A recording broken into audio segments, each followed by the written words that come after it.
Kita mulai ya.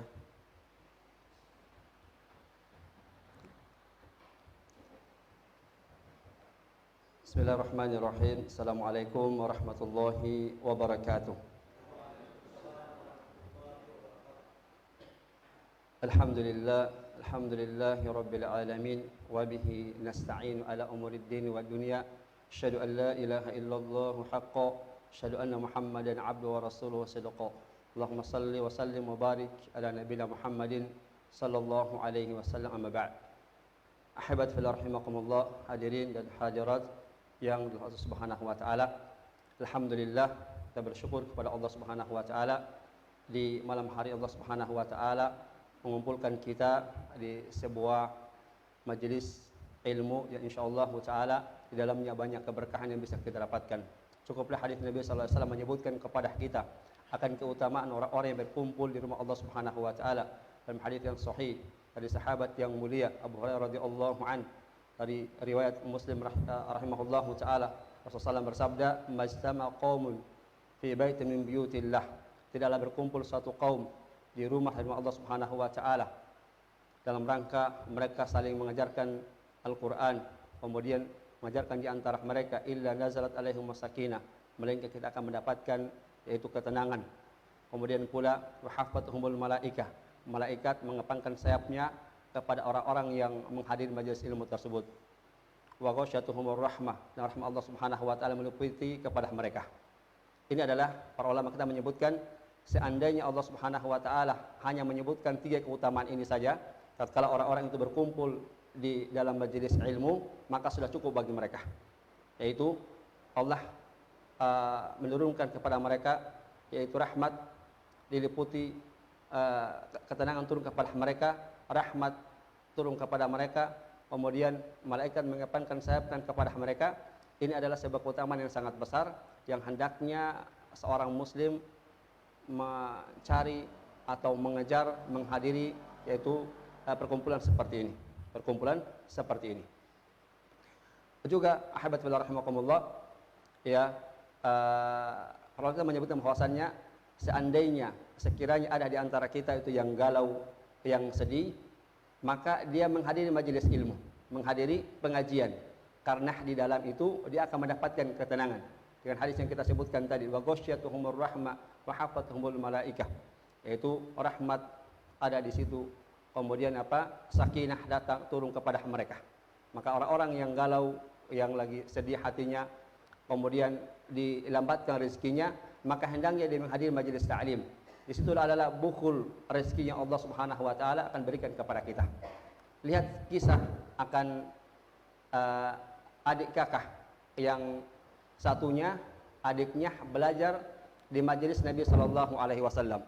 Dia belajar di majelis Nabi sallallahu alaihi wasallam, hadir di Masjid Nabawi untuk belajar. Kemudian sang kakak ini sibuk di pasar, dia berjualan, dia berniaga.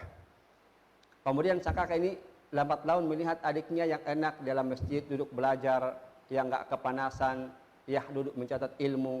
Dia di pasar, tiba-tiba timbul rasa kecemburuan kepada sang kakak tersebut. Akhirnya datang kepada Nabi sallallahu alaihi wasallam mengadukan hal tersebut. Dia mengatakan, Rasulullah, adik saya itu kok sangat enak, ya, dapat ilmu, bertemu dengan engkau setiap saat. Saya ini sibuk di pasar, jualan, berdagang, panas, harus angkat ini, angkat itu, pindahkan dan itu. Ya, apa kata Rasulullah mengatakan kepada sang kakak tersebut? Wahai fulan, wahai kakak, tahukah kamu bahwasannya usahamu yang hari ini Allah lancarkan, ya, dikarenakan engkau membiayai adikmu yang sedang belajar. Tahukah anda bahwasannya lancarnya rezekimu hari ini dan hari-hari sebelumnya dikarenakan engkau membiayai siapa? Adikmu yang sedang belajar. Ya, maka bukhul ilmu, bukhul kebahagiaan adalah di dalam majelis ilmu. Alhamdulillah, rahimakumullah, para jamaah subhanahu wa ta'ala. Pembahasan kita masuk pembahasan dalam kitab Mukhtasar Hadits As-Shiyam Ahkamun wa Adab. Ringkasan tentang hadis-hadis tentang puasa yang berkaitan dengan hukum-hukum maupun adab-adabnya. Sebelum sempat kita sebutkan ada hadis yang pertama, ya, sekarang kita akan masuk hadis yang kedua, yang akan menyebutkan hadis ini tentang pengertian daripada puasa itu sendiri. Ya, pengertian daripada puasa itu sendiri. Berkata pengarang kitab ini beliau mengatakan, ya, al-haditsu ats-tsani, hadis yang kedua.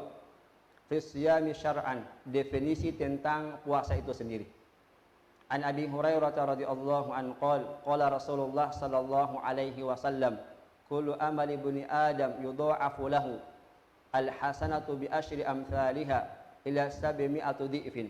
Dari sahabat yang mulia Abu Hurairah radhiyallahu anhu, semoga Allah Subhanahu wa taala meridhoinya, berkata, Rasulullah sallallahu alaihi wasallam bersabda, setiap amal anak Adam akan dilipat gandakan. Setiap amalan anak Adam akan Allah lipat gandakan. Wal hasanatu bi asyri amsalha, dan setiap satu kebaikan Allah akan lipat gandakan menjadi 10 kali lipat. Setiap amal yang kita kerjakan satu, Allah akan berikan pahalanya 10 kali lipat. Ila 700 dhi'fin, sampai 700 kali lipat. Satu amalan yang kita kerjakan, ya, satu ibadah, Allah berikan pahala 10, ya, sampai dengan 700 kali lipat. Bagaimana kita bisa dapatkan? Tentunya keikhlasan. Ya, semakin dia ikhlas ketika mengerjakan suatu amalan tersebut, jauh daripada riya dan pujian manusia, maka semakin besar pahala yang akan dapatkan. Ya, dalam riwayat yang disebutkan, ila adhafin katsiratin, bahkan sampai pahala yang tiada batas Allah akan berikan kepada hamba tersebut, ya, walaupun hanya satu amalan kecil, namun tingkat keikhlasannya sangat tinggi, maka akan diberikan pahala melebihi daripada itu, akan melebihi, ya, daripada pahala 10, ya, 700 sampai dengan lipatan yang tiada terhingga, yang tiada terhingga. Perhatikan hadis ini menyebutkan kepada kita bahwasannya, ya, bagaimana luasnya rahmat Allah Subhanahu wa taala. Luasnya rahmat Allah Subhanahu wa taala kepada kita. Bayangkan teman-teman sekalian, amalan satu saja Allah balas 10 kali lipat. Sehingga Allah Subhanahu wa taala tatkala membalas amalan kita tidak membalas dengan adil. Tapi apa? Al-fadl, melebihkan. Satu perbuatan diberi lebih. Contoh mudah. Ya. Kalau sesama manusia, ya, tatkala ada orang memberi kepada kita, ya, pastinya kita akan berusaha membalas. Dan kadang kita membalas itu apa? Yang sama setimpal dengan hal tersebut. Tapi Allah tidak demikian. Mengerjakan suatu perbuatan, maka akan dilebihkan. Satu perbuatan dibalas dengan apa? Lebih daripada itu. Itu disebut al-fadl, keutamaan Allah Subhanahu wa taala kepada para hambanya. Berbeda dengan manusia. Manusia itu satu akan diberi satu juga. Ya. Namun Allah Subhanahu wa taala tidak membalas kebaikan kita dengan adil.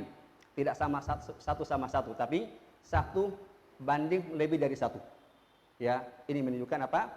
Fadlnya, keutamaan Allah Subhanahu wa taala kepada para hambanya. Namun dalam masalah keburukan, dalam masalah maksiat disebutkan dalam hadis yang lain, hadis Ibnu Abbas radhiyallahu anhuma, ya, dalam hadis qudsi, ya, Nabi SAW bersabda, "Fima yarwi an rabbih tabaraka wa ta'ala, qala innallaha katabal hasanati was sayiat." Dari Ibnu Abbas radhiyallahu anhuma, dari Rasulullah SAW bersabda, diriwayatkan dari Rabb-Nya tabaraka wa ta'ala, sesungguhnya Allah Subhanahu wa taala menuliskan, ya, telah menulis kebaikan dan keburukan. Jadi Allah Subhanahu wa taala menulis apa? Yaitu perbuatan baik kita, ya, dan perbuatan buruk kita. Tsumma bayyana dzalika. Kemudian Allah, yaitu apa? Jelaskan semuanya, perinci semua hal tersebut.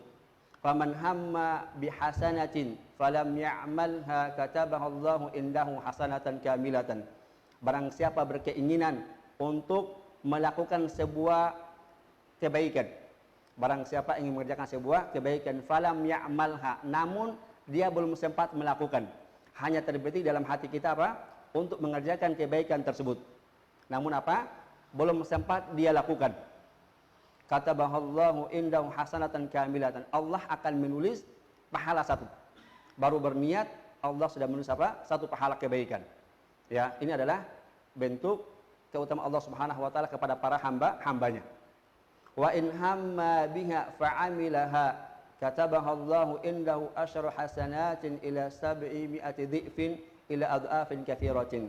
Jika dia berkeinginan mengerjakan sebuah amal kebaikan, lantas dia mengerjakan, maka akan diberi pahala 10 kali lipat sampai 700 sampai lipatan yang tiada hingga. Ya, ini adalah Allah Subhanahu wa taala kepada para hambanya. Sehingga dalam kebaikan Allah Subhanahu wa taala itu akan menuliskan yang memberikan pahala melebihi daripada apa yang kita lakukan. Disebut dengan yaitu al-fadl, keutamaan Allah Subhanahu wa taala kepada para hambanya. Lanjutan hadis tersebut menyebutkan kepada kita wa in hamma bisayyi'atin, dan apabila terbetik dalam hatinya ini mengerjakan sebuah keburukan, ya sebuah kemaksiatan, falam ya'malha, kemudian dia tidak melakukannya, tidak melakukannya, katabahallahu indahu hasanatan kamilatan, ya kita berniat mengerjakan sebuah kemaksiatan, dosa, ya punya keinginan namun enggak terlaksana, Allah berikan pahala. Ya, terbetik kepengen ngambil sesuatu, ya namun apa dia tidak terlaksana, maka apa Allah akan berikan pahala satu, ya berikan pahala, padahal apa niatnya tidak baik, namun dia tidak lakukan, maka diberikan pahala kepada dia. Sebaliknya, ya wa in hamma biha fa'amilaha katabahallahu indahu sayi'atan wahidatan, dan apabila dia berkeinginan mengerjakan amal keburukan tersebut, ya keburukan tersebut, dan lantas dia mengerjakan, terbetik dalam hatinya, kemudian dia berkeinginan untuk melakukannya, terbetik dalam hati, lantas dia melakukan apa hal tersebut, Allah akan menulis baginya satu keburukan saja, satu dosa saja, tidak lebih daripada itu. Ini menunjukkan apa? Tatkala dalam perbuatan amal kebaikan Allah berikan kepada hambanya al-fadlu. Ketika dalam masalah kemaksiatan Allah terapkan kepada kita namanya al-adlu, 1:1. Ini yang menunjukkan apa? Luasnya rahmat Allah Subhanahu wa taala kepada para hambanya. Dalam masalah kebaikan Allah meletakkan kepada kita adalah al-fadlu, keutamaan. Ya, keutamaan Allah Subhanahu wa taala. Dalam keburukan Allah menerapkan kepada kita timbangan namanya al-adlu, 1:1. Ya, maka tidak boleh seorang kemudian mengatakan, ya tatkala ditimpa oleh musibah misalkan atau sakit, ya jangan kemudian dia mencela sakit tersebut. Jangan mencela apa sakit tersebut. Bisa jadi sakitnya mungkin hanya 1 bulan, di mana 11 bulan yang sebelumnya yang kita sehat, kita lakukan apa banyak kegiatan, ya banyak aktivitas selama 11 bulan, kemudian Allah menegur kita dalam 1 bulan atau 1 pekan, mungkin dalam 1 tahun dia sakit, kemudian dia mencela kenapa saya begini dan begitu, kemudian begini, ya seolah-olah apa, seolah-olah bahwasannya seolah-olah dia sakit 1 tahun full, padahal sakitnya cuma 1 pekan, 11 bulan, ya 3 pekan dia sehat full, aktivitas bebas, mau kemanapun bebas, namun diberi sakit, jadi kemudian dia berkeluh kesah. Maka hendaknya tidak berkeluh kesah. Kita lanjut. Qala Allah azza wa jalla, ini hadis kursi, ya Allah Subhanahu wa taala berfirman illa shaum. Jadi Allah Subhanahu wa taala semua amalan hamba itu akan dilipat gandakan. Ya kecuali puasa, Allah akan membalasnya sendiri. Ya, jadi semua amalan yang lain ya Allah akan balas dengan lipatan, ya angka 10, ya angka sampai 700 sampai dengan lipatan yang tidak terhingga. Namun puasa ya Allah ya fa innahu li, bahwasanya puasa itu adalah untuk saya, kata Allah Subhanahu wa taala, wa ana ajzi bihi, dan Allah yang akan membalasnya. Ini menunjukkan bahwa apa? Keutamaan daripada puasa pula. Kenapa Allah menyandarkan puasa ini, ibadah puasa kepada dirinya? Ya, sesuatu yang disadarkan kepadanya menunjukkan amalan tersebut agung. Contoh mudah, ya Allah Subhanahu wa taala itu tatkala bersumpah dengan wasyams wadduha, demi matahari dan waktu duha. Allah Subhanahu wa taala tidaklah bersumpah dengan hal tersebut tentang matahari, ya tentang apa waktu duha, karena waktu-waktu tersebut waktu-waktu yang mulia, waktu-waktu yang mulia, dan Allah Subhanahu wa taala bersumpah sesukanya dari makhluknya. Dan makhluk tidak boleh bersumpah melainkan dengan nama Allah Subhanahu wa taala. Ya, jadi apa? Allah tatkala bersumpah dengan sesuatu menunjukkan akan keutamaan ya benda tersebut. Ya, juga sama ketika Allah Subhanahu wa taala menyandarkan sesuatu kepadanya, maka ini menunjukkan kemuliaan ya benda tersebut. Contoh mudah. Ya, Allah menyebut bulan Syawal, bulan Muharram. Ya, bulan Muharram mengatakan hadis apa? Syahrullahil Muharram. Itu apa? Bulan Muharram yaitu bulan Allah Subhanahu wa taala. Ya, penyebutan seperti itu kata para ulama kita bahwasanya menunjukkan keutamaan yaitu bulan Muharram. Sehingga amal yang dikerjakan oleh seorang hamba pada bulan tersebut akan besar pahala di sisi Allah Subhanahu wa taala. Fa innahu li, bahwasanya puasa itu adalah untuk saya, wa ana ajzi bihi yada'u syahwatahu wa tu'amahu min ajli. Dia meninggalkan ya syahwatnya, ya keinginannya, makanannya demi aku, kata Allah Subhanahu wa taala. Ya, makanya dalam puasa itu terkumpul 3 hal. Terkumpul 3 kesabaran sekaligus. Ya, makanya para ulama mengatakan pahala puasa itu pantas Allah mengatakan dia yang membalasnya sendiri. Kenapa? 3 kesabaran terkumpul di dalamnya. Sabar mengerjakan ketaatan, sabar meninggalkan maksiat, sabar terhadap takdir Allah Subhanahu wa taala yang buruk. Ya, yang menyakitkan kepada kita. Ya, sakit apa? Kita ingin makan, ya menahan lapar, ya menahan haus, ya jiwa kita tersiksa. Ya, jadi 3 kesabaran terkumpul dalam puasa ini. Sabar mengerjakan ketaatan, ibadah kepada Allah Subhanahu wa taala di puasa tersebut. Dia sabar untuk tidak menerjang hal-hal yang termasuk perkara yang mubah, juga perkara yang maksiat. Yang mubah ada seperti makan, minum, mendekati istrinya, ya masa mendekati boleh. Maksudnya adalah yaitu menggauli istrinya nggak boleh di siang hari. Ya, dia bersabar hal tersebut.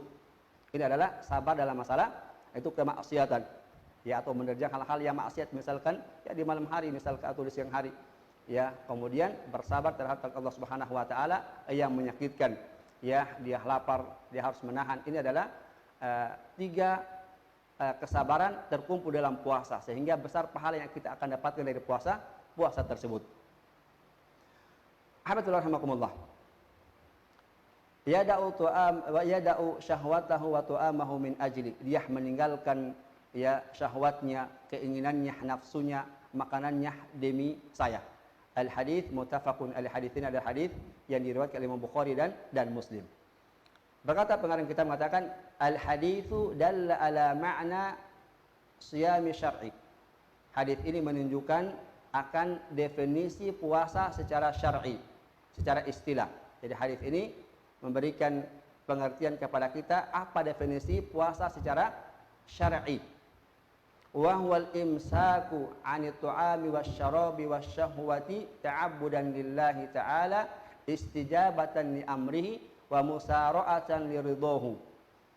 Jadi kata beliau, definisi puasa secara syar'i adalah menahan diri, yaitu menahan diri dari makan, minum dan syahwatnya.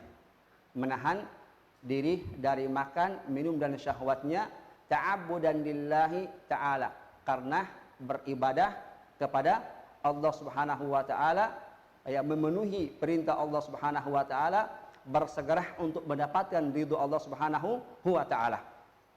Ya, ini adalah definisi yang beliau sebutkan mengambil dari penggalan hadis di atas. Hal ini berdasarkan ya sabda Nabi sallallahu alaihi wasallam liqaulihi, ya liqaulihi min ajli karnaku. Ya, dari perkataan dalam hadis disebutkan min ajli karnaku, yang meninggalkan makan, meninggalkan minum, yang meninggalkan yang dirinya ingin menerjang sesuatu tersebut, maka ini adalah definisi daripada puasa itu. Wa fi riwayat, dalam riwayat hadis yang lain menyebutkan yatruku ta'amahu wa syarabahu wa sahwatahu min ajli. Dia meninggalkan makannya dan meninggalkan minumnya dan syahwatnya karena saya. Itu karena Allah Subhanahu wa taala. Dalam hadis di atas menyebutkan yada'u, kemudian dia menyebutkan kata taraka yatruku, meninggalkan.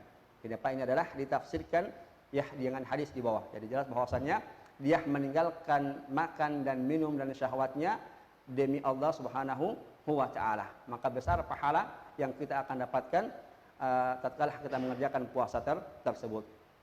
Wal muradu bisyahwa, dan yang dimaksud dengan syahwat dalam lafaz hadis di atas ada 2 kemungkinan.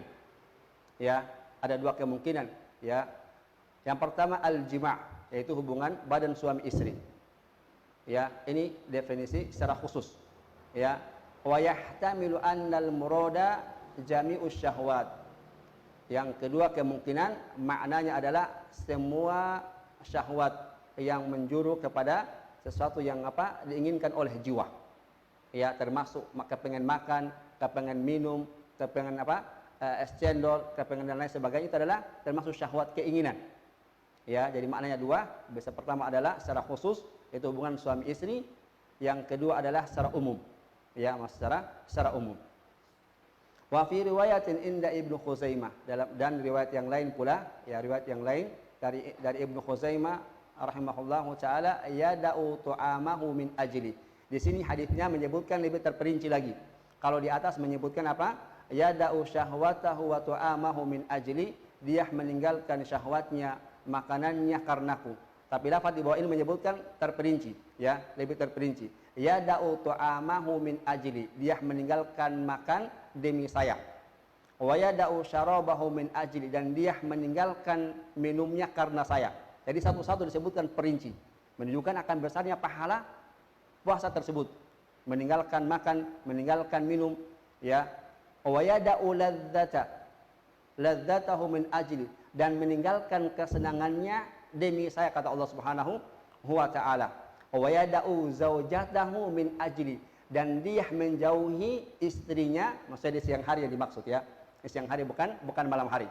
Ya, yang belum menikah maka bersabar. Ya, berdoa semoga apa? Ramadan adalah waktu yang mustajabah, berdoa semoga dipercepat jodohnya. Ya, jadi apa? Wa yada'u zaujatahu min ajli, dia meninggalkan istrinya, maksudnya apa? Tidak berhubungan badan di siang hari Ramadan demi Allah Subhanahu wa taala. Maka ini adalah pahala yang begitu besar, meninggalkan hal ini kemudian mencari ridho Allah Subhanahu wa taala. Teman-teman bayangkan coba. Ya. Bukan hal yang mudah, sesuatu yang tiap hari kita makan, ya, makan minum tiap hari, kemudian rela kita meninggalkan. Ya, ini menunjukkan apa? Kuatnya iman kita kepada Allah Subhanahu wa taala. Ya, tiap hari kita makan, sesuatu kebiasaan yang biasa kita lakukan sulit kita tinggalkan. Ya, kalau bukan karena panggilan keimanan, mustahil orang dia bisa berpuasa. Ya, mustahil orang dia bisa berpuasa kalau bukan panggilan kuatnya iman dia. Ya, karena ada sebagai orang mereka berpuasa, namun apa? Sembunyi-sembunyi minum air. Ya, minum air, entah itu di WC, entah itu pura-pura ke kebun, pura-pura dia mancing sampai di sana, sambil apa? Pancingannya ditarik naik turun, tiba-tiba apa? Ya, sama ada aqua satu gelas dia seduh ke atas. Bisa jadi. Jadi apa? Sesuatu yang menyenangkan, makanan, minuman, ya, tiap hari dia lakukan kemudian dia tinggalkan. Ini adalah kalau bukan karena keimanan kita yang kuat, maka susah kita lakukan, ya, hal ini. Maka Allah pun membalas dengan balasan yang setimpal. Ya, Allah Subhanahu wa taala mempersiapkan pahala kepada kita. Yang Allah tidak sebutkan pahala tersebut. Allah yang menyembunyikan rahasia Allah Subhanahu wa taala. Maka sini menguji keimanan kepada kita, apakah benar keimanan kita kepada Allah Subhanahu wa taala atau tidak. Ya, beriman terhadap perkara-perkara gaib. Ya, karena itu adalah yang perkara yang gaib yang tidak disebutkan. Biasanya manusia, teman-teman sekalian, kalau menyebutkan sesuatu kemudian disebutkan langsung ganjarannya, orang tuh semangat. Ya, mengerjakan sesuatu, kalau kerjakan ini begini, orang semangat. Ya, berbeda dengan apa? Kerjakan ini nanti, ya, akan bayarannya. Orang kadang malas. Kerja terjelas. Karena seperti itu apa? Keluh kesah. Aduh, tidak jelas, lebih baik tong pindah saja. Lebih baik kita nggak usah kerja, ya, atau datang terlambat. Tapi kita mengerjakan puasa, walaupun Allah mengatakan saya yang akan membalas, yang nggak tahu berapa balasannya, maka ini menunjukkan apa? Kuatnya keimanan kita kepada Allah Subhanahu wa taala, kemudian rela meninggalkan makan dan minum tersebut demi, yaitu apa? Beribadah kepada Allah Subhanahu wa taala, ya, untuk mendapatkan pahala si Allah Subhanahu wa taala. Kemudian wa qad dalla al-Qur'anul Karim ala zamani siyami fi qoulihi ta'ala wa kulu washrabu hatta yatabayyana lakumul khaytul abyadu minal khaytil aswadi minal fajr thumma atimmu siyama ilal lail. Dan Al-Qur'anul Karim telah menyebutkan waktu berpuasa. Ya, kapan mulai imsak, kapan dia berbuka. Jadi Al-Qur'anul Karim telah menyebutkan kepada kita waktu mulai berpuasa, ya, kapan dia imsak, kapan dia berbuka puasa. Ya, hal ini disebutkan oleh Allah Subhanahu wa taala dalam Al-Qur'anul Karim di surat Al-Baqarah ayat 187. Ya, wa kulu washrabu hatta yatabayyana lakumul khaytul abyadu minal khaytil aswadi minal fajar. Makan dan minumlah sampai jelas bagi kalian, yaitu benang putih dari benang hitam, ya, minal fajr, dari fajar. Maksudnya adalah apabila terbit apa? Fajar shadiq, fajar yang kedua. Karena fajar itu ada dua macam teman-teman. Ada fajar shadiq, ada fajar al-kadhib. Ya, kalau fajar yang pertama al-kadhib, maka itu adalah masih boleh makan dan minum.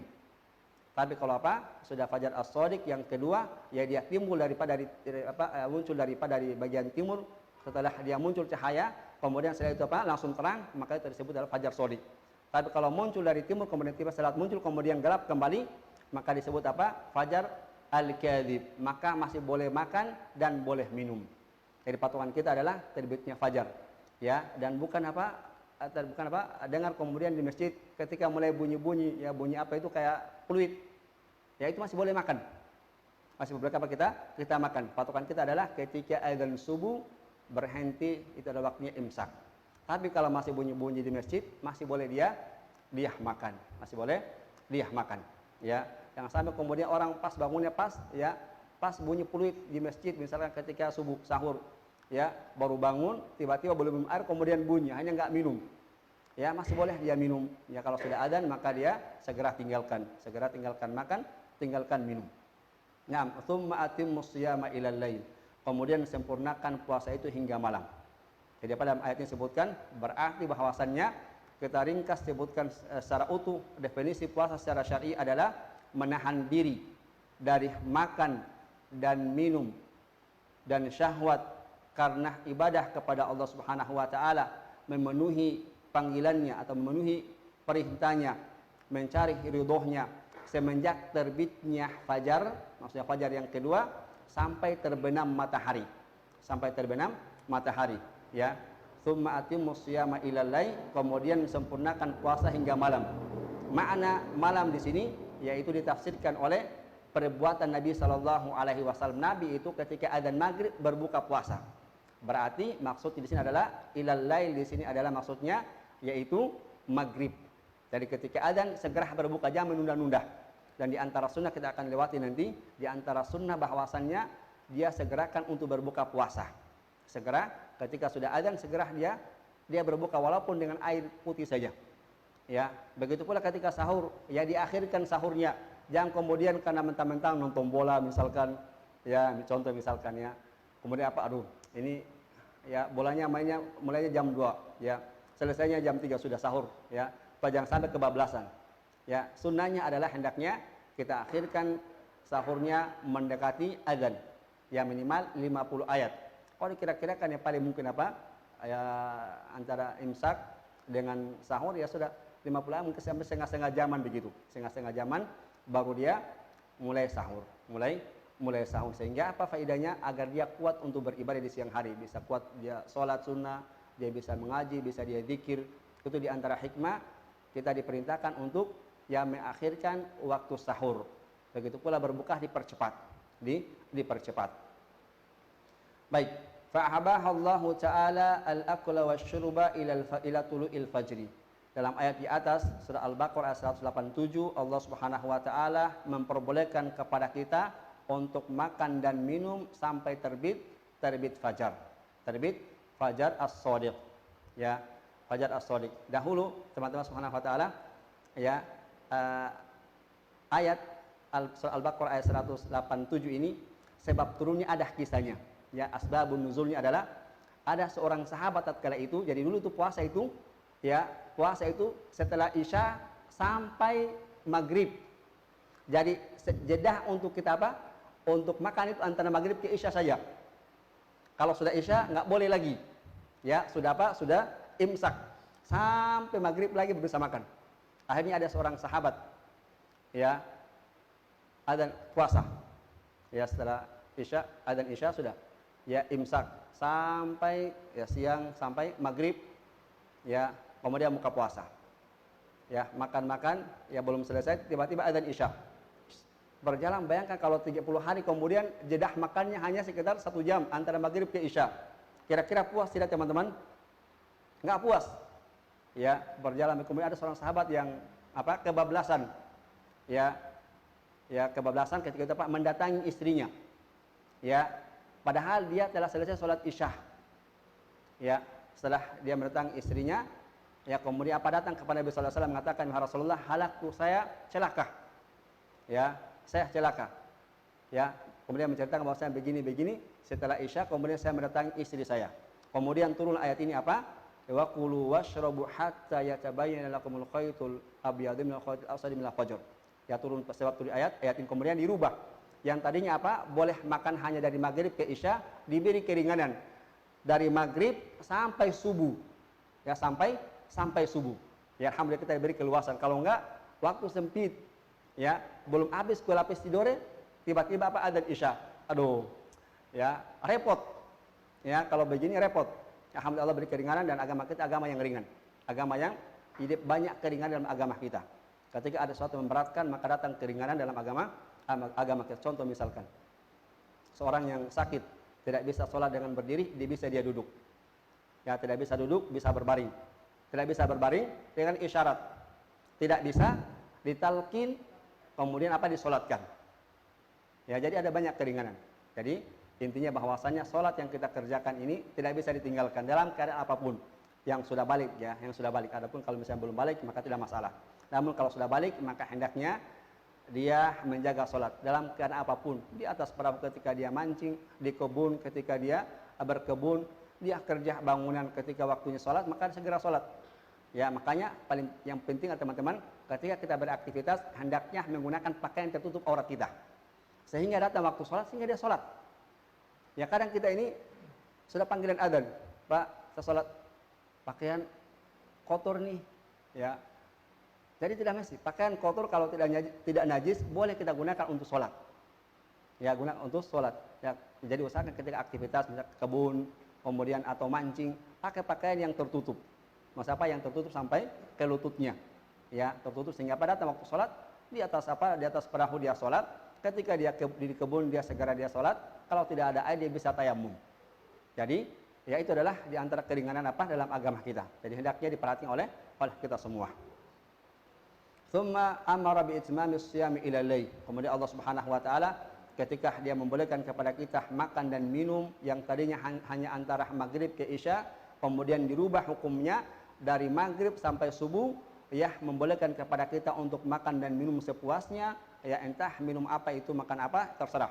Ya, hendaknya dia makan, kemudian perintahkan untuk menyempurnakan puasa, ya, menyempurnakan puasa hingga malam. Dan malam yang dimaksudnya yaitu adalah maghrib, ya, maghrib. Wa hadza ma'nahu tarkul akli wasyrubi fi hadzal waqt. Ini adalah makna meninggalkan makan dan minum antara imsak sampai dengan maghrib. Ini adalah makna apa? Imsak, menahan diri dari perkara-perkara yang mubah seperti makan, minum, ya, mendatangi istrinya, ya, menahan diri hal tersebut perkara-perkara yang mubah, kemudian juga termasuk perkara-perkara maksiat. Ya, kalau perkara yang mubah bisa kita tinggalkan, maka hendaknya pula di bulan tersebut, bulan Ramadan, dia berusaha untuk meninggalkan perkara-perkara yang maksiat tersebut. Wa huwa ma baina tulu'il fajri wal lail, yaitu waktunya adalah ya semenjak terbitnya fajar sampai malam. Ini adalah waktu kita menahan diri atau imsak. Wal muradu bil akil wasyurbi, dan yang dimaksud dengan makan dan minum isalut ta'ami aw syarabi ilal jawfi min turuqil fammi aw alf. Jadi makna makan dan minum adalah memasukkan makanan atau minuman ke kerongkongan. Ya, perhatikan. Jadi makna makan minum adalah memasukkan makanan, ya, atau minuman ke dalam kerongkongan baik lewat mulut atau hidung. Ya, jadi dua. Ya. Jadi apa itu? Lewat mulut dan hidung, ya, masuk ke kerongkongan, maka dia adalah itu disebut apa? Makan. Ayyan kana naul ma'kuli aw masyrub. Apa saja itu jenisnya makan atau minuman ketika dia melewati dua jalan tadi, ya, berupa makanan atau minuman lewat hidung atau mulut, maka itu adalah membatalkan puasa kita. Itu adalah yang dilarang ketika kita berpuasa. Ketika berpuasa. Wa ammal hukanu at-tibbiyu allati yu'tu lil maridi an tariqil waradi al-waridi awil adli wa qad takunu lit tadawi wa qad takunu lil goda. Adapun ya beliau ingin menyebutkan masalah-masalah kontemporer yang sedang terjadi. Ya, contoh suntik, infus. Jadi beliau tidak akan menyebutkan perselisihan para ulama, namun hanya mengisyaratkan kepada kita. Kata beliau, adapun suntik, Adapun suntik yang ketika orang sakit atau infus, wa ammal huqnu atibbiyah, adapun suntik yang diberikan kepada orang sakit, ya, baik dengan cara apa itu di sini teman-teman? Apa ketika infus apa ini sini namanya? Apa? Ini namanya apa? Urat apa ini? Apa namanya? Urat nadi. Urat apa ini? Yang pintar bahasa Indonesia, guru bahasa Indonesia. Ini yang biasa dicari-cari pakai apa jarum infus itu? Apa namanya ini? Urat apa ini? Apa? Urat nadi. Ya, pokoknya inilah yang dimasukkan apa? Jarum infus ini, ya, itu mana al-waridi. Awil adoli atau otot. Jadi apa? Suntik yang diberikan kepada orang sakit dengan cara imah dimasukkan apa? Jarum itu ke dalam apa? Urat ini, ya, urat untuk apa? Diinfus ini, ya, atau disuntikan masuk ke otot kita misalkan di pantat, ya, atau di paha, ya. Waqad takunu litadawi, bisa jadi dia sebagai obat, bisa jadi apa? Untuk makanan. Ya, bisa jadi apa? Itu adalah hanya sebagai obat saja, bisa jadi apa? Sebagai makanan. Bahwa maudhu'ul khilafi bainal ahli ilmi. Ini adalah permasalahan yang diperselisihkan para ulama kita. Apa hukumnya ketika dia puasa dia suntik? Ya, apa hukumnya ketika dia puasa kemudian apa? Kemudian pingsan misalkan dibawa ke rumah sakit kemudian apa? Dipasang infus. Ini yang beliau maksudkan. Ini adalah masalah-masalah kontemporer yang para ulama tadi perselisihan dalam masalah ini. Maka beliau kata mengatakan ya di bawahnya, ya, ini adalah perkara yang para ulama perselisihkan tentang hal seperti ini. Ketika puasa dia suntik, ya. Ketika puasa kemudian apa? Tiba-tiba dia lemas, kemudian ke rumah UGD, tiba-tiba langsung diinfus. Ya, apa hukumnya si orang yang puasa tersebut kemudian diberi infus? Ya, faminhum man yara annaha muftiratul mutlaqah. Sebagian para ulama berpandangan suntik maupun infus secara mutlak dia membatalkan puasa. Jadi pendapat pertama menyebutkan bahwasannya ketika dia disuntik atau diberi infus, maka para ulama mengatakan apa? Batal puasanya secara mutlak, ya, secara mutlak. Itu adalah pendapat pertama. Wa minhum man yufassilu, dan di antara mereka juga ada yang memperinci, ya, diperinci satu persatu, ya, diperinci. Kalau suntik tidak karena dia sebuah obat, tapi kalau infus maka dia adalah membatalkan puasa karena pengganti makan. Apa buktinya? Karena orang kalau diinfus walaupun satu pekan tidak makan aman-aman saja, ya, tapi kalau disuntik setiap saat, pagi disuntik, siang disuntik, pasti minta makan. Atau ada teman-teman disuntik pagi, ya, siang disuntik, sore disuntik, nggak makan-makan, pasti makan. Maka wallahu a'lam bishawab, kalau masalah suntik, ya karena itu dia sakit diberi obat oleh dokter, maka dia tidak membatalkan puasa kita, itu ringkasannya. Ya. Kemudian kalau dia infus, maka itu membatalkan puasa kita. Ya, membatalkan puasa kita. Baik. Fa in akharaha as-shaimu ila al-laili fa huwal ahwatu. Jikalau orang yang puasa tersebut mengakhirkan suntik atau infus tersebut, tidak apa dia akhirkan sampai malam hari, maka ini lebih hati-hati. Ini lebih hati-hati. Ini penting teman-teman. Ya. Jadi apa? Kalau kita ingin keluar dari khilaf perselisihan para ulama, maka kita mengambil namanya al-ahwatu, hati-hati. Ya, hati-hati. Kalau misalkan teman-teman apa?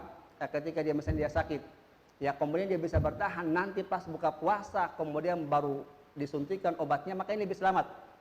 Ya, tidak menerjang pendapat pertama mengatakan kalau suntik dia batal puasanya. Ya, apalagi pendapat kedua yang membolehkan. Ya. Jadi kalau misalnya bersabar sampai maghrib barulah dia apa? Baru dia suntik, maka ini apa? Lebih selamat.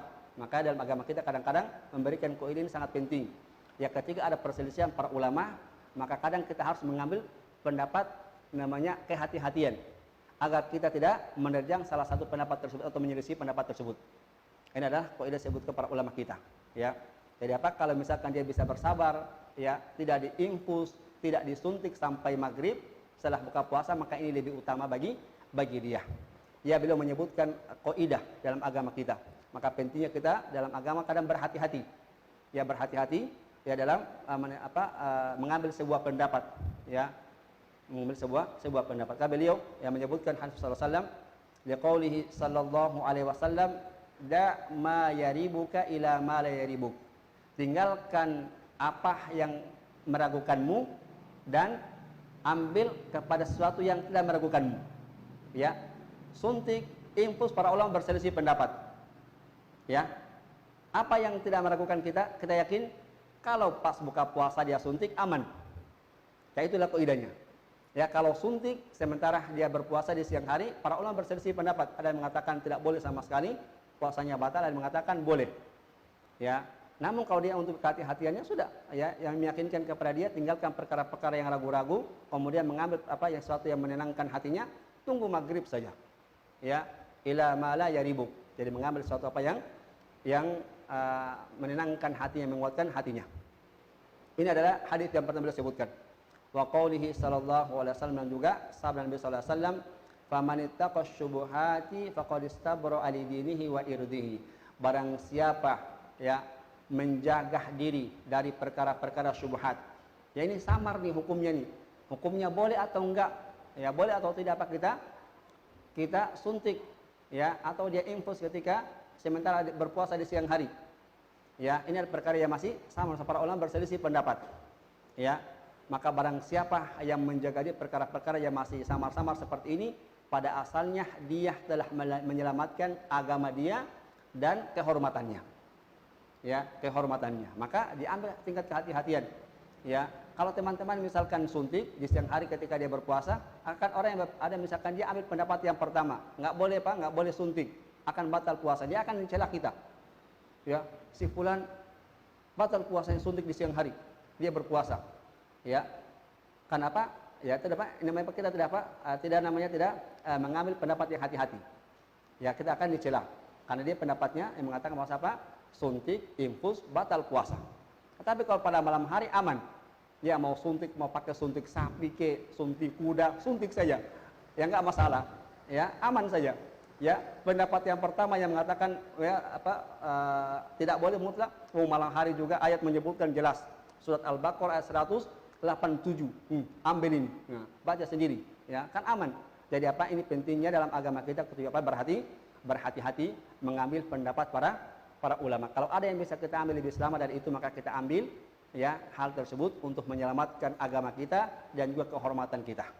Ini adalah dalam masalah ketika ada persidangan di kalangan para ulama. Kalau tidak bisa, maka diambil pendapat yang menurut dia kuat, atau bertanya kepada yang mungkin orang yang dianggap menurut dia dianggap dia berilmu, mumpuni, dia waroh, maka diambil pendapat tersebut dari dua pendapat ulama tersebut.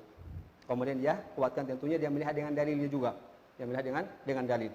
Naam. Wa man ihtaja ila syai'in min dzalik fal ghalibu annahu maridun yubahu lahul fitru.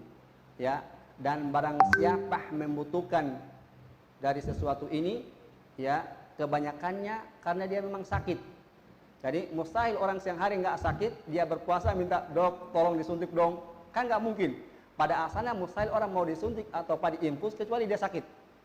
Ya, jangankan ini teman-teman, orang vaksin saya nggak mau, betul tidak? Vaksin saya tidak mau. Ya, apalagi suntik tiba-tiba puasa, tiba-tiba "Dok, tolong saya disuntik dong." Nggak akan mungkin.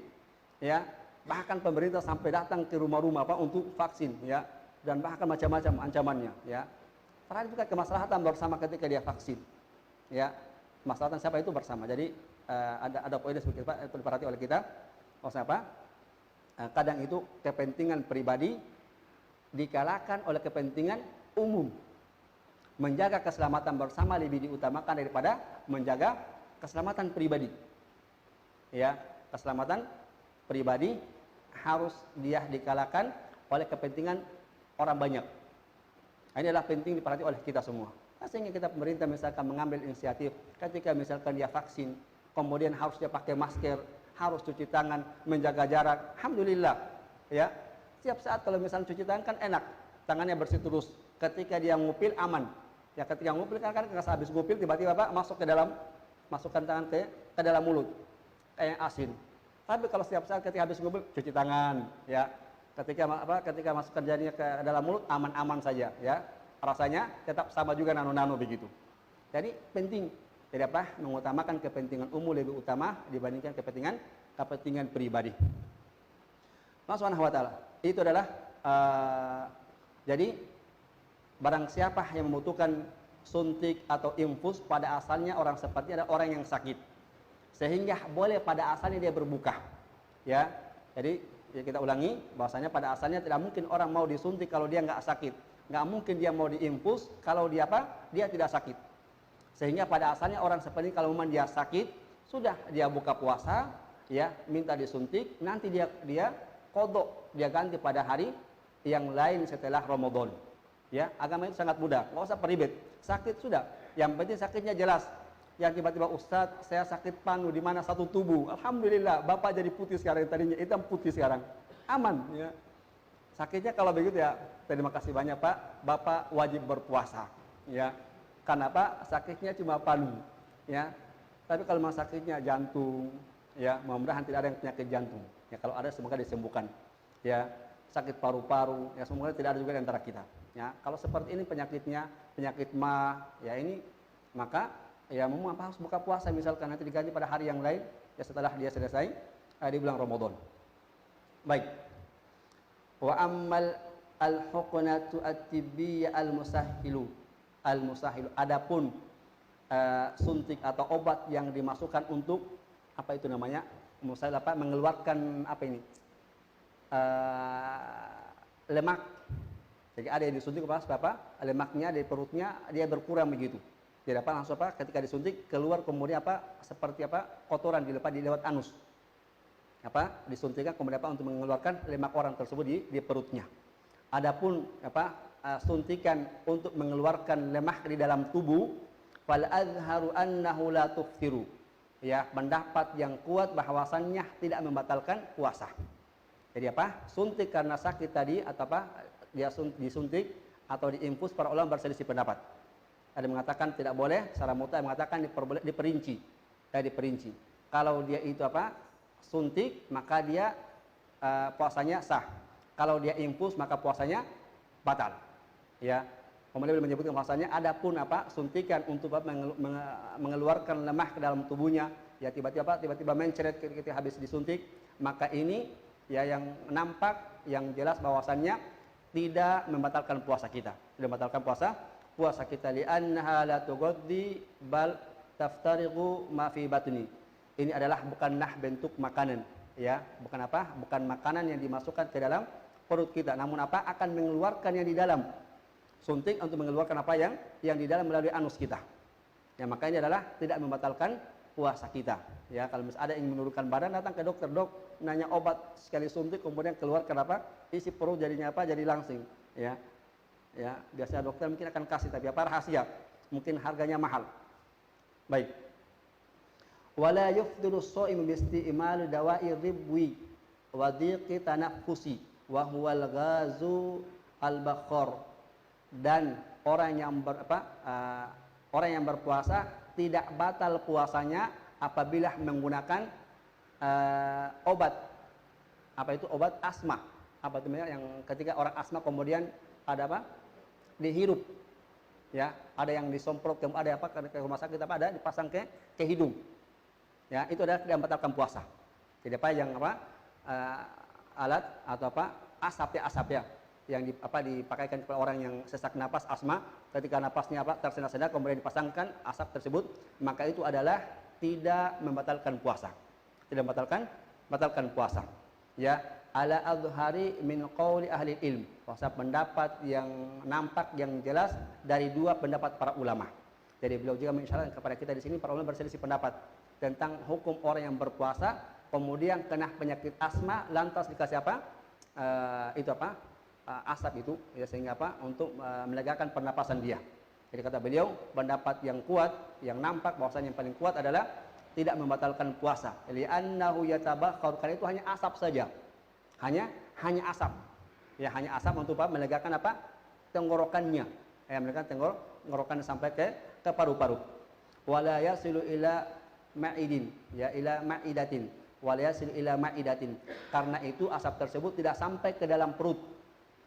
Ya, hanya sampai kepada itu kerongkongan saja, kata beliau hafizahullah taala. Bal ila ri'yataini, bahkan hanya sampai ke jantungnya saja.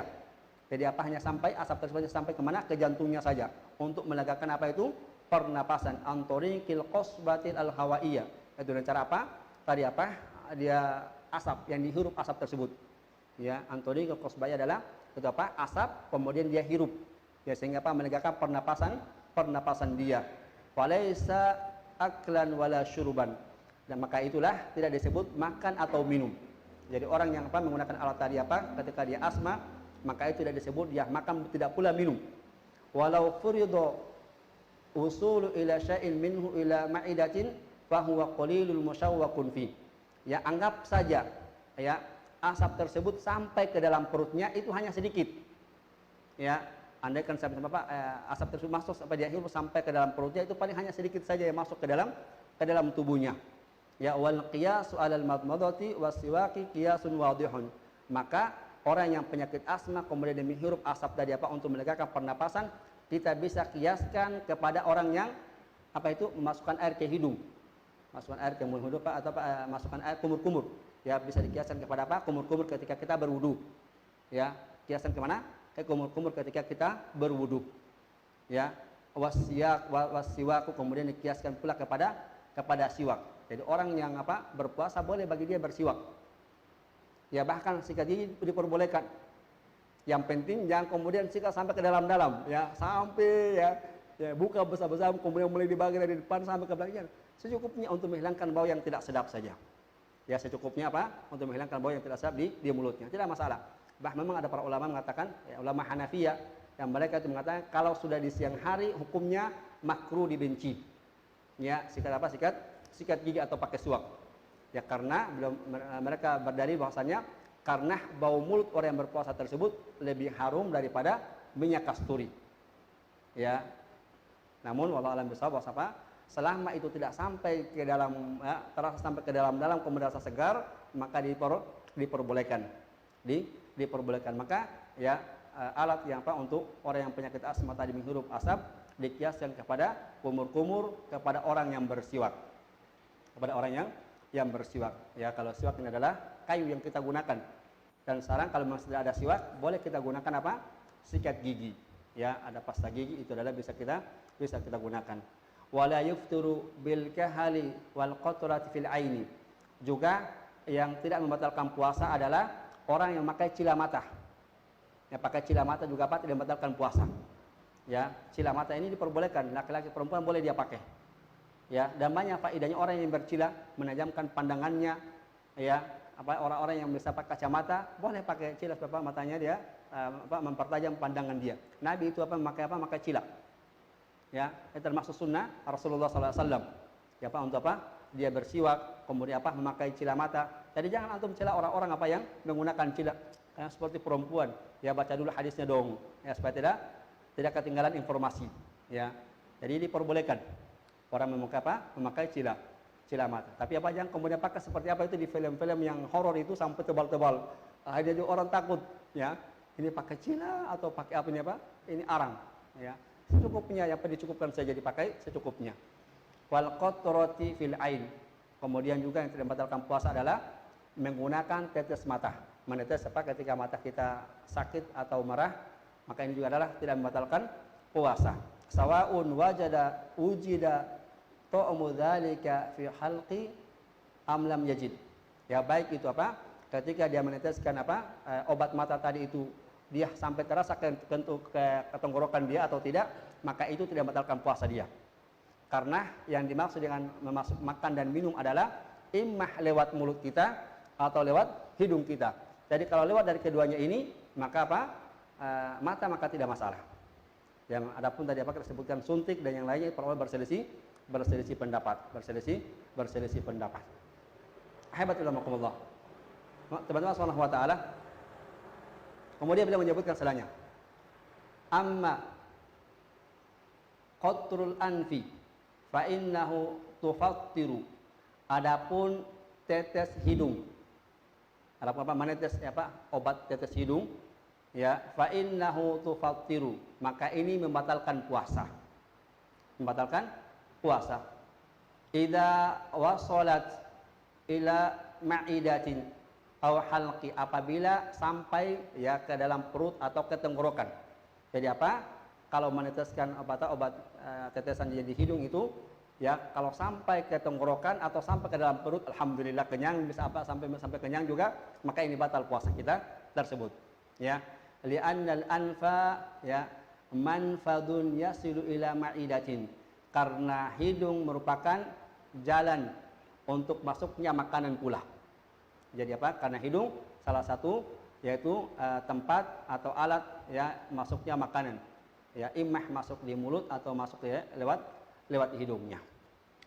Wali hadithi Laqiti bin Sabirah radhiyallahu an marfu'an. Hal ini berdasarkan hadis dari sahabat bernama Laqit bin Sabirah radhiyallahu an secara marfu sampai kepada Nabi sallallahu alaihi wasallam, wa balligh fil istisqa'i illa an takuna sha'iman. Kata beliau sallallahu alaihi wasallam mengatakan, bersungguh-sungguhlah memasukkan air ke dalam hidung. Ya, jadi teman-teman ketika masukkan air ke hidung ketika wudu hendaknya ya sungguh-sungguh, jangan karena orang wudu hanya tidak, masukkan sungguh-sungguh. Ya, ini perintah besar salah Pak, sungguh-sungguhlah masukkan air ketika dia masukkan ke dalam hidung. Ya, masukkan benar-benar kemudian dia keluarkan. Kenapa faedahnya? Kita keluarkan begitu, hidung juga ikut keluar. Ya, nggak perlu repot-repot yang ngupil. Ya, ketika wudu masukkan kencang-kencang kemudian keluarkan, aman, bersih. Ya, jadi itulah perintah besar Pak, sungguh-sungguh ketika masukkan air ke dalam hidung, kecuali dalam keadaan dia berpuasa. Berarti ketika puasa masukkan jangan terlalu dalam-dalam. Ya, boleh dia masukkan namun ya jangan sampai terasa ya hidungnya sampai rasa sakit. Jangan sampai dia rasa sakit. Wallahu a'lam bishawab. Ini teman-teman bisa kita sampaikan pada hadis yang kedua tentang pembahasan, yaitu buku ringkasan tentang hadis-hadis yang berbicara tentang puasa, baik berkaitan dengan hukum juga berkaitan dengan adab-adab dalam berpuasa. Wallahu a'lam bishawab. Nah, itu bisa kita sampaikan. Yang mungkin sudah mau jam 10. Ya, mungkin ada yang bisa mau ditanyakan oleh teman-teman dipersilakan. Baik yang berkaitan dengan pembahasan kita atau di luar ya pembahasan kita yang bisa kita jawab. Kalau tidak bisa kita simpan kemudian kita jawab pada pertemuan yang lain. Wallahu a'lam bishawab. Ya.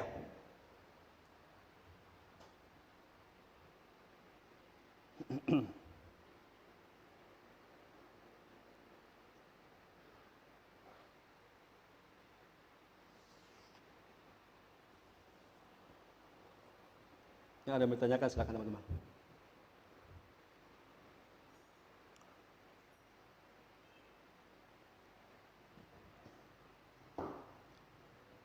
Ada pertanyaan silakan.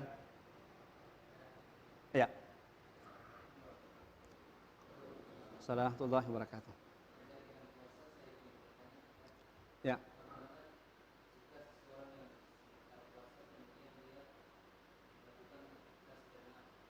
Berenang. Baik. Nah, iya. Orang yang berenang dalam keadaan yang berpuasa. Pada asalnya orang kalau dia mandi karena mungkin panas sementara berpuasa, kemudian di siang hari terik matahari yang panas, boleh bagi dia berdingin-dingin. Baik dia mandi atau dia tercelupkan dirinya ke dalam laut atau ke kolam. Pada asalnya hukumnya diperbolehkan asalkan jangan sampai air masuk ke dalam mulutnya. Namun kalau dia sengaja sudah tahu bahwa dia berpuasa kemudian jeburkan diri ke laut kemudian sengaja emah masuknya air langsung ke dalam hidung atau lewat mulut, sengaja dimasukkan maka dia batal. Kalau dia tidak sengaja maka tidak masalah, tidak batal puasa. Dia berenang tiba-tiba ya tanpa sengaja masuk sendirinya misalkan menyelam kemudian tiba-tiba bangun ya kemudian masuk air, maka tidak masalah. Tidak batal puasa kita tersebut. Yang jadi masalah sengaja ya menyelam kemudian buka mulut pelan-pelan ya supaya nggak ketahuan oleh teman-teman. Pura-pura memanah ikan kemudian sambil menyelam sekaligus. Ini tidak boleh. Jadi kalau dia tidak sengaja tidak mengapa. Sebagaimana hadis disebutkan bahwasannya ya faman nasiya, barang siapa dia lupa, fa'akala aw syariba falyatimu shaumahu. Barang siapa dia lupa kemudian makan, minum ya sudah disempurnakan puasa tersebut. Tidak masalah. Yang jadi masalah sengaja makan, minum ya, setelah itu pura-pura lupa. Aduh, lupa puasa. Ini muskilah. Ini menjadi masalah. Ya sudah kenyang baru ingat, sudah habis 1 gelas full baru mengatakan, "Aduh, saya lupa tadi, saya puasa." Ya, tapi kalau dia tidak sengaja tidak masalah. Insyaallah taala Apa tidak? Tidak masalah. Masuk dalam hadis yang kita sebutkan tadi, barang siapa dia lupa lantas dia makan atau minum, maka hendaknya dia menyempurnakan puasa termasuknya masih sah puasa kita tersebut. Wallahu a'lam bishawab. Ya. Nah.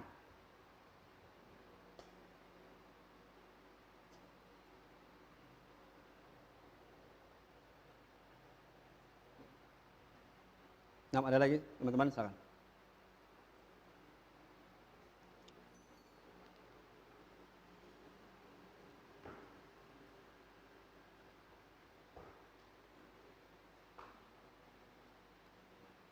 Kita cukup ya. Kalau kita cukup sudah jam 10 ya. Insyaallah ta'ala pertemuan berikutnya kita akan masuk kepada hadis yang ketiga.